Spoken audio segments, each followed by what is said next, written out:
Outlet पर होगा आपके सारे फिजिक्स के इंस्टीट्यूट मैथ्स और उसका सफाया। बस अपने फोन से क्वेश्चन की फोटो खींचो, क्रॉप करो और तुरंत वीडियो सोल्यूशन पाओ। डाउनलोड कीजिए डाउटनेट ऐप अभी या फिर व्हाट्सएप कीजिए अपने डाउट्स 8 400 400 400 पर। Hello friends, now we have to solve this question. यहाँ पे हमें क्वेश्चन दिया हुआ है, a particle of mass m is rigidly attached to a ring of mass 3 metre and radius r. The system is released from rest and rolls without sliding. The angular acceleration of ring just after release is. देखिए यहाँ पे हमें क्या दिया हुआ है, एक particle है जिसका मास m है, उसको हम अटैच कर रहे हैं एक रिंग पे जिसका मास कितना दिया हुआ है 3 और रेडियस कितनी है r।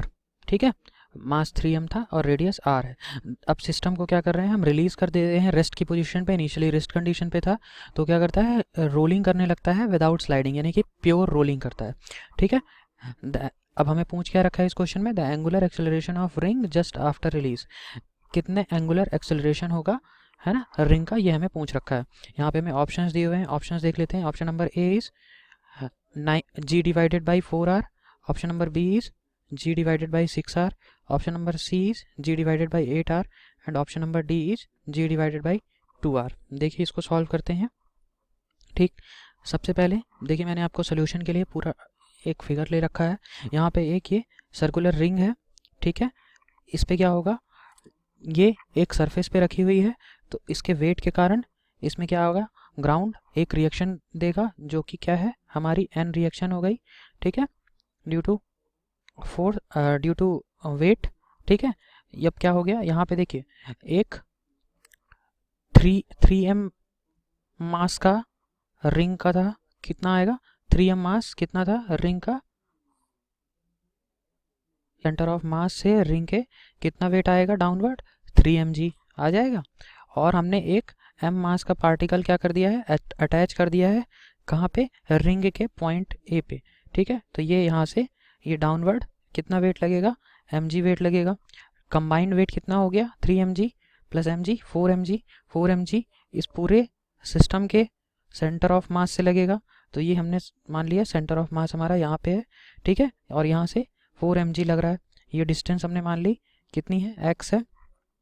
ठीक है, अब देखिए, क्योंकि ये क्या कर रहा है, प्योर रोलिंग कर रहा है, इसका रोटेशन हमने क्लॉकवाइज ले लिया तो फ्रिक्शनल फोर्स क्या आएगा, जस्ट अपोजिट साइड पे ही फ्रिक्शनल फोर्स F लग रहा है। देखिए अब इसको हम क्या करते हैं, सबसे पहले सेंटर ऑफ मास के डिस्टेंस कैलकुलेट कर लेते हैं।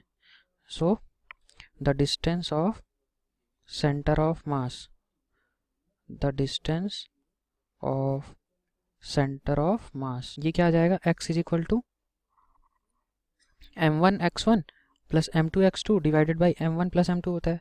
ठीक है, हमें पता है, तो पहला मास कितना है 3m है। देखिए सेंटर से डिस्टेंस कितनी होगी, इसके लिए तो 0 ही होगी। ठीक है, प्लस सेकेंड मास m है जो कि a डिस्टेंस पे लगा हुआ है, ये रेडियस इसकी कितनी है r है, रिंग की रेडियस कितनी है r रेडियस है, तो ये कितना हो जाएगा m into r divided by m1 plus m2। तो m1 कितना है 3m है, m2 कितना है m है, तो ये कितना आ गया हमारा r डिवाइडेड बाई 4x की डिस्टेंस आ गई। अब हमें क्या करना है, क्योंकि ये प्योर रोलिंग मोशन है तो हम क्या कर सकते हैं, इस पॉइंट पे पॉइंट P से हम टॉर्क ले सकते हैं। ठीक है, तो torque equation about point of contact, okay, as ring is in pure rolling motion, ring is in pure rolling। Okay, देखिए इसको हम करते हैं, जब मैं पॉइंट P के अबाउट टॉर्क बैलेंस लिखूंगा तो क्या आ जाएगा, ये CG में लोकेशन इसकी आ गई, x की डिस्टेंस कितनी हो गई r/4 डिस्टेंस पे ये एक्ट करेगा। ठीक है, कंप्लीट मास, देखिए इसके लिए लिखते हैं तो ये क्या आ जाएगा 4mg इंटू डिस्टेंस कितनी है r/4, ये हो गया r/4 इज इक्वल टू, हम क्या लिख सकते हैं इसके लिए i इंटू अल्फ़ा। ठीक है, i इंटू अल्फ़ा। अब इस पूरे कंबाइंड सिस्टम का i लिख लेते हैं हम, ये कितना आ जाएगा, देखिए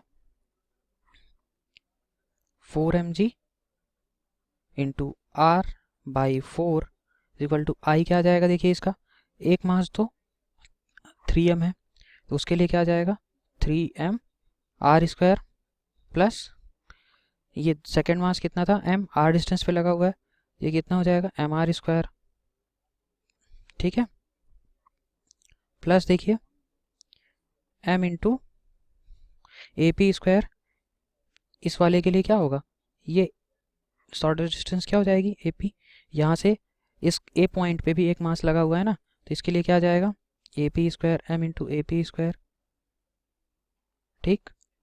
अब ये डिस्टेंस अगर r है, ये r है, तो ये ए पी लेंथ कितनी हो जाएगी, √2r लिख सकते हैं,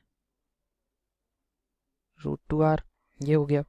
देखिए अब आगे करते हैं इसको, इसी को मैं ये लिख सकता हूँ 4mg into r/4 is equal to, इसको लिख लेते हैं अपन 4mr square plus m into √2 into r का स्क्वायर इंटू अल्फ़ा, ठीक है। इसको अब मैं जब सॉल्व करूँगा तो ये क्या आ जाएगा, r/4 से 4 से 4 कैंसिल कर देते हैं, ठीक है, तो ये आ गया हमारा m into G into R is equal to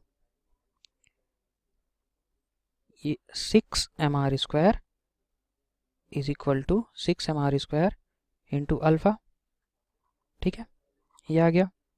देखते हैं क्या क्या चीज़ें कैंसिल हो जाती हैं, मास से मास कैंसिल हो गया, ठीक है, ये एक आर से एक आर कैंसिल हो गया, तो हम यहाँ से अल्फ़ा इज इक्वल टू हम क्या लिख सकते हैं, g divided by 6 into alpha, ठीक है। ये क्या है, अल्फ़ा हमारा एक्सेलरेशन है, ये एक्सेलरेशन ही तो था, यही हमारा आंसर हो जाएगा।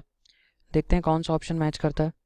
यहाँ पे हमें एंगुलर एक्सेलरेशन ऑफ रिंग पूछ रखा था, एंगुलर एक्सेलरेशन ऑफ रिंग हमने निकाल लिया है, तो हमारा आंसर आया है g डिवाइडेड बाई 6r, जो कि ऑप्शन नंबर बी में गिवन है। So our correct answer is g divided by 6r। Thank you.